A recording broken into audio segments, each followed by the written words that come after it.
A pedido dos nossos telespectadores e também de muitos seguidores, o nosso quadro de saúde hoje vai falar sobre um assunto muito importante para a mulher, que é o colo de útero. É um assunto que tem tantos mitos e tantos fantasmas em torno disso, que a gente não poderia deixar de buscar informação com um expert no assunto e que inclusive escolheu a mulher como o seu projeto de vida, vamos dizer assim, a nível de medicina. Eu vou conversar com o Dr. Marcelo Cavalcante, ele é mastologista e cirurgião oncológico. É isso, né, Marcelo? Porque eu acho que você foi indo e... passando o caminho e acabei tendo a chance de poder cuidar e tratar só de mulheres, né? Por quê? Eu vi que a mulher, ela procura mais a cuidar da sua saúde, mais do que o homem, assim. De modo que, eu acho que por ela cuidar dos filhos, então ela já tem essa formação nela, assim, e ela aceita muito bem as orientações de como se cuidar em pós-operatório, né? Ela questiona muito na consulta os reais benefícios de determinados tratamentos, e isso eu gosto que instigue e tenha suas dúvidas sanadas, assim, porque isso faz com que o tratamento corra de uma maneira lisa e tu cria aquele vínculo de segurança entre o paciente e o médico. Então, na cirurgia, né, toda cirurgia de certo modo é um trauma, né? É um momento de impacto, assim, que tu vai ter que ter alguma transformação, o corpo vai ter que reagir.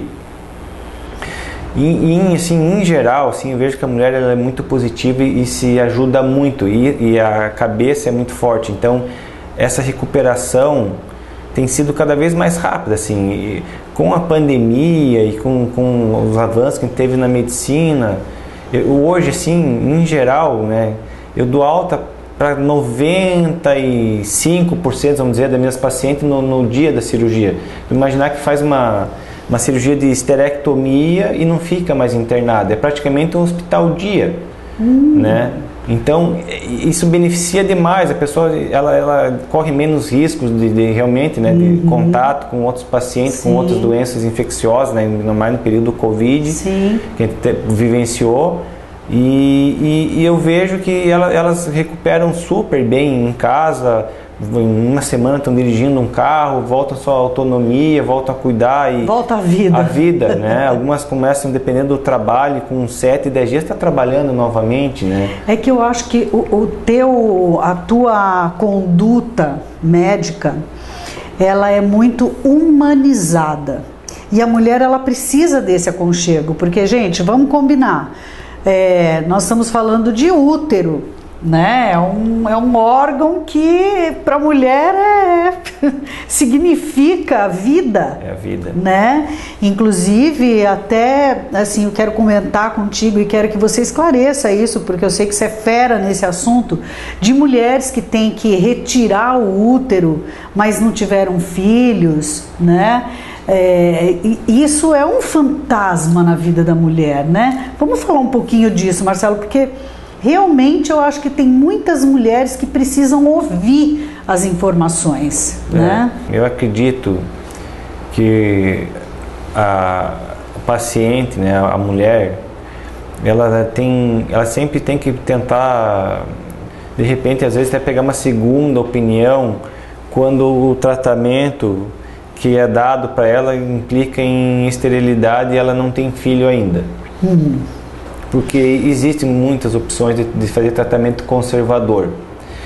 Até em câncer de colo de útero, endométrio, às vezes, em alguns casos até de ovário, a gente consegue preservar a fertilidade, né? Não tirar o útero, não tirar os 2 ovários. Então, cada idade, cada desejo da paciente e, claro, a apresentação da doença também vai ditar se isso é possível. Mas existem casos que é possível com muita segurança tratar e manter a fertilidade. E no câncer de colo de útero mesmo, isso posso falar com segurança, assim. Eu sou um dos pioneiros a nível de Brasil, assim, não é nem de Santa Catarina, nem só de Joinville, né? nem só Santa Catarina, nem em cirurgia preservadora de fertilidade. Então, eu faço há mais de 15 anos o tratamento na paciente que já tem câncer de colo do útero, naquelas que ainda não tiveram filhos, né, e querem preservar a fertilidade, uma cirurgia que tira, né, tira a doença com as margens de segurança que são necessárias, né, e que a gente consegue, a paciente consegue engravidar e gestar, né, e ter essa chance de... Mesmo com câncer? Mesmo que ela teve o câncer, ela vai estar tratada igual, com a mesma chance de cura, como se tivesse tirado o útero, mas sem tirar. Olha, entendeu? só. Uma coisa que... É técnica isso, né? São técnicas que foram evoluindo, assim, mas sim, que eu já faço há 15 anos, assim, pelo menos. Eu tenho casos aqui em Joinville. Eu conheço um caso seu que a pessoa já teve até 2 filhos. Exato. Né? Exato. Então, assim, uma amiga minha, e por isso que eu trago esse assunto à tona, e foi um pedido mesmo, entre tantos assuntos que a gente tem para conversar contigo, porque é um mito de que, por exemplo, também uma outra coisa, que a bexiga vai cair, né? Que também é uma outra coisa que assombra a vida da mulher, né? Ah, vai tirar o útero, sabe? Então, todas essas coisas, gente, Dr. Marcelo Cavalcante, que é mastologista e é cirurgião oncológico, pode falar para você, assim, com a maior segurança, né, Marcelo? Cai a bexiga?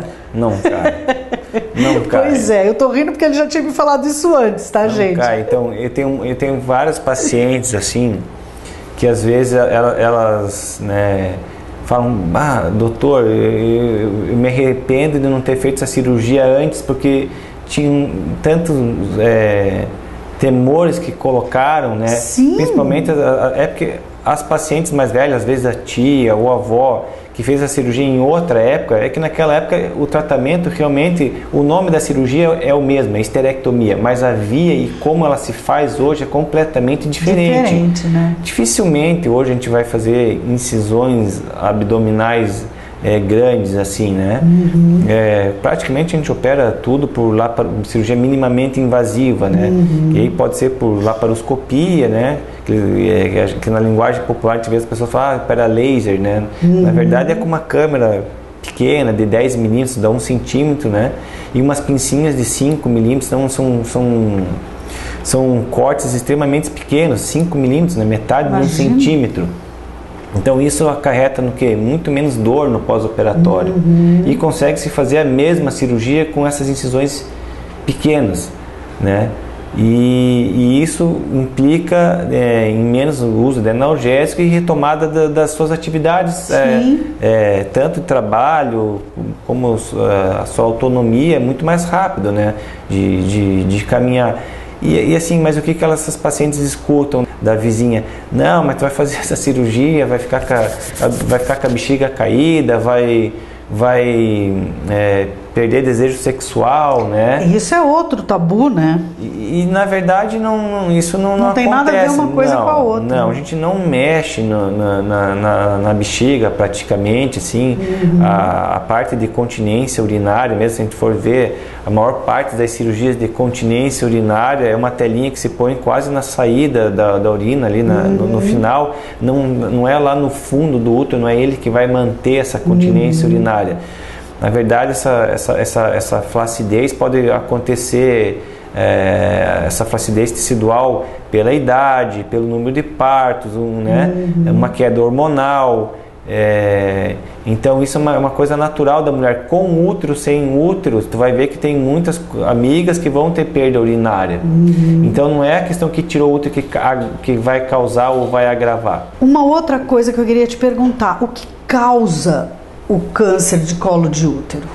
Basicamente, assim, o fator mais importante é um vírus, tá? Outro vírus, não. É um vírus mais antigo, que é o HPV. Então esse vírus tem várias cepas do vírus, né? E algumas são mais agressivas.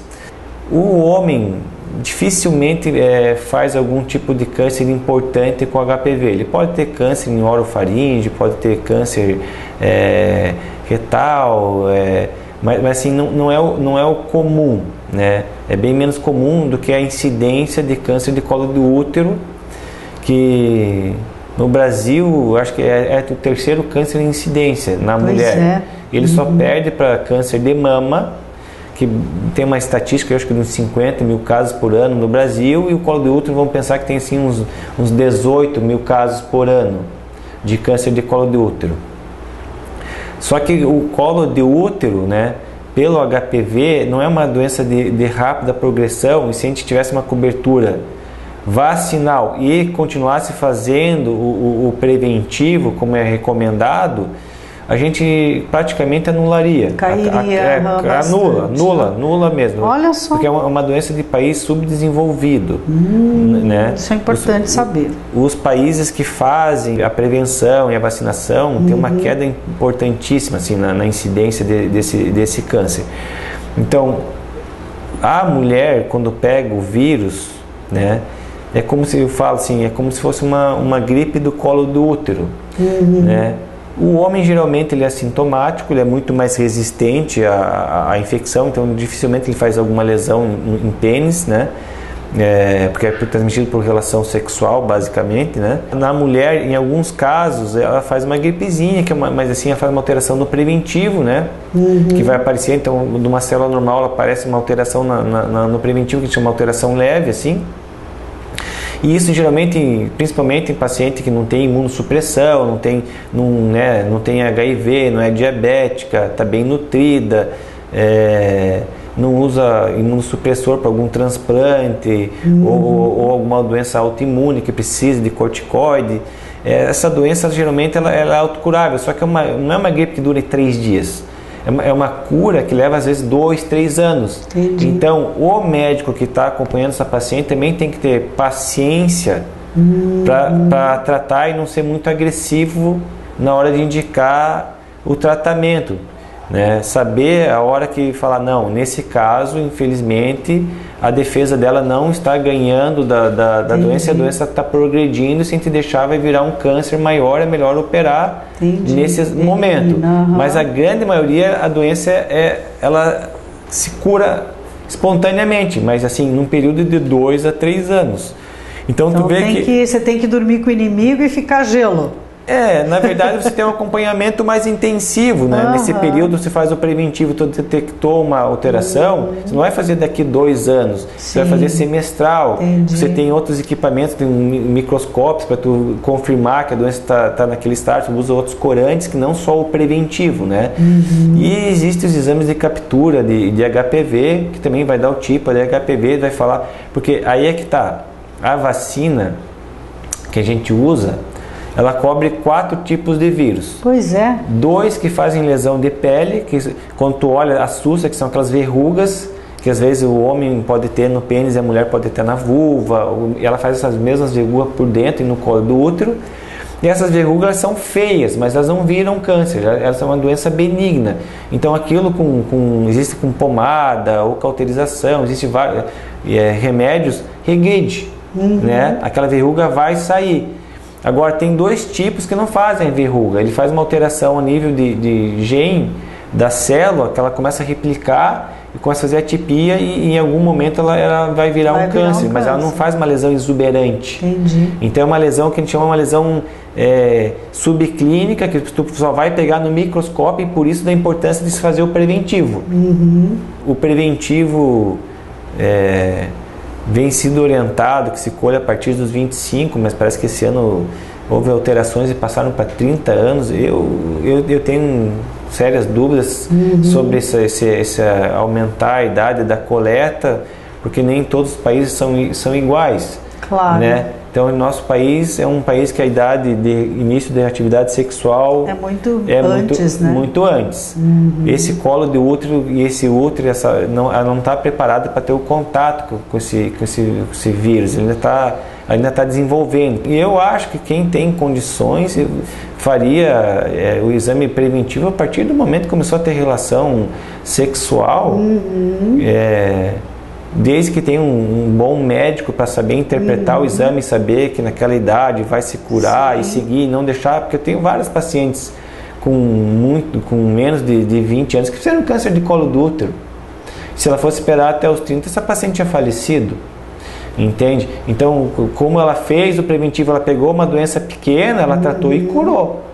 Agora, se eu esperar ela ficar... Imagina, 10, 15 anos. Ela ficar sintomática, a doença for crescendo e ter vários sintomas, tipo sangramento, emagrecer, aí a chance de cura fica muito menor. Sim. Né? Tem mulheres também que fazem um câncer de colo de útero depois dos 60 anos, por exemplo. Sim. Estão lá com seus 65, 68, de repente começam a sangrar, a hora que vai ver é um câncer de colo de útero. Ele tem uma evolução muito rápida, ou nesse caso, por exemplo, porque eu me lembro também, tenho conhecidas que falam, mas eu tinha acabado de fazer o meu preventivo e de repente 3 meses depois eu sangrei e era um câncer. Então, mas aí o que acontece? Não é tão comum o câncer depois dos 60, 65 anos, né? Tanto que eles colocam também como idade meio que limite aos 65 anos, mas aí novamente, né? Houve muita mudança na questão de atividade sexual do paciente da maioridade, né? A expectativa do brasileiro, que não é um país rico, está em 74 agora e vai subir cada vez mais. Então, a gente tem que continuar fazendo exames de prevenção, né? Se a gente realmente acredita que vai viver mais, né? Porque como o exame fala, é uma prevenção, é muito menos agressivo tu tratar. Mas como está falando ali, por que essa mulher que fez o exame de preventivo e em pouco tempo ela abriu com um quadro de câncer? Porque, veja bem, existe o câncer de colo de útero e o câncer de útero. E o preventivo não pega. E o câncer de útero. E o câncer de útero ele começa depois dos 55. Tá? Que é essa idade. Então a pessoa, às vezes eu já tive paciente que veio de outros colegas assim, e às vezes ela chega chateada no consultório e fala, o doutor era meu médico há anos e eu sempre fiz preventivo, eu fiz preventivo até ano passado e agora eu estou com câncer aqui. Como, doutor? É porque o câncer dela não é do colo do útero, é do útero, e aí os fatores de risco são outros, não é esse vírus. Aí a hipertensão, obesidade, um hiperestrogenismo que a gente fala, é uma exposição maior que ela tem ao estrogênio, às vezes por alguma terapia que ela fez, e isso estimula a parte interna do útero a fazer um câncer, e o preventivo não chega lá, dificilmente vai pegar. E qual é o exame?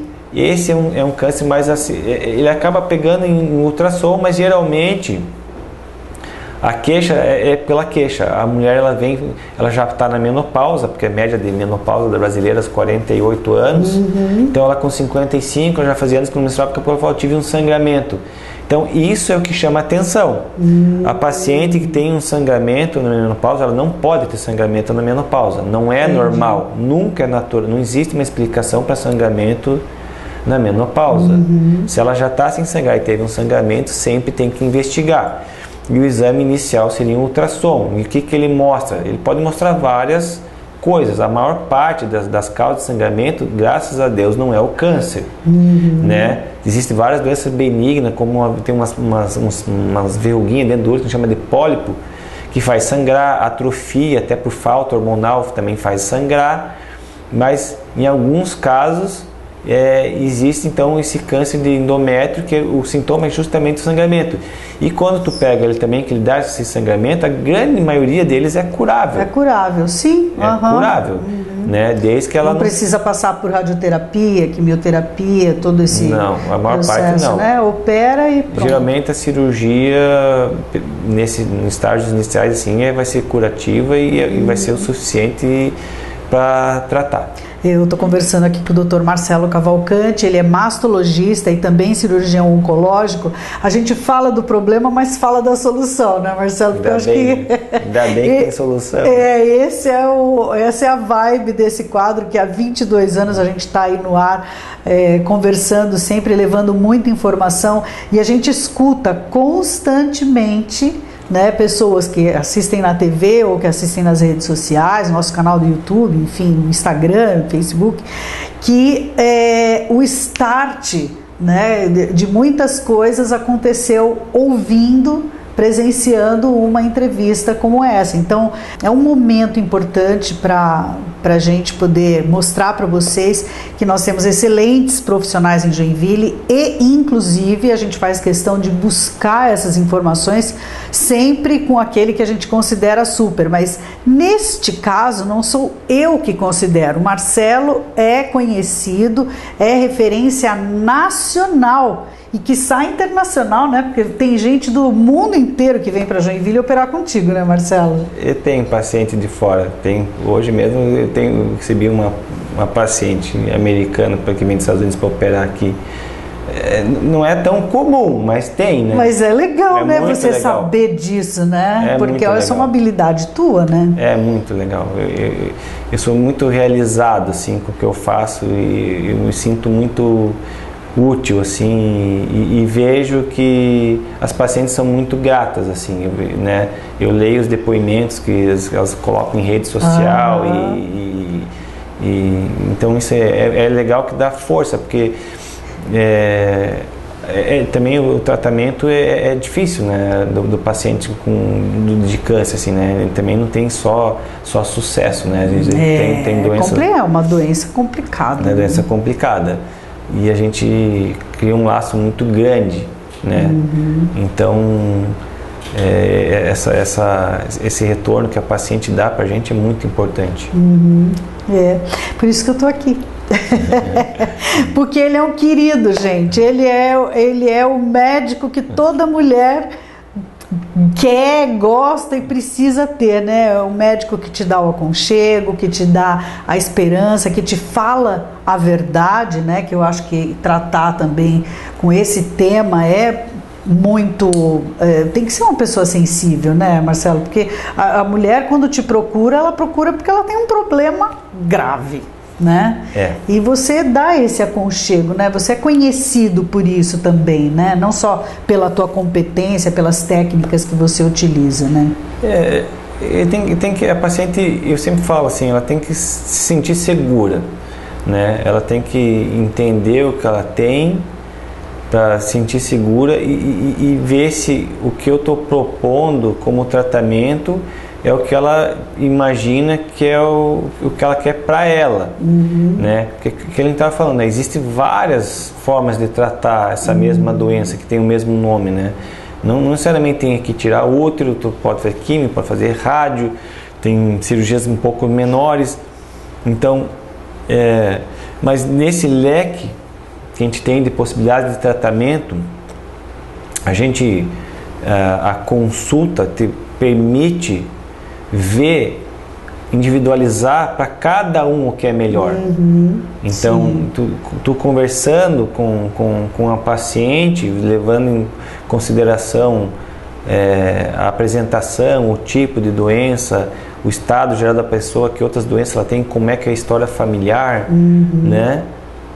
Você consegue planejar dentro daquele leque o que você considera melhor para ela. Você tem várias opções, mas sempre tem uma que é melhor. Sim, com certeza. Eu quero te agradecer muito, porque, gente, nós tivemos que caçar literalmente, doutor Marcelo, porque é difícil, tu trabalha muito, né? Bastante. Gente, é impressionante. Nós assim, agradecemos demais a tua participação no nosso programa. A nossa matéria sobre mamas também foi sensacional, e a gente gostaria de voltar aqui uma próxima vez, porque tem assunto na mulher, né? Tem muito assunto. Obrigado. Obrigada, Marcelo, tudo de bom, viu? Obrigado. Então é isso, gente. Eu conversei com o Dr. Marcelo Cavalcante. Ele é mastologista e também cirurgião oncológico. atende em Joinville e tem assim uma sensibilidade ímpar para tratar das doenças da mulher. E é isso que a gente quer trazer para você, a tranquilidade de que você tem um útero, ou que se você precisa retirar o seu útero, o seu aparelho reprodutor, fique tranquila, tudo tem solução.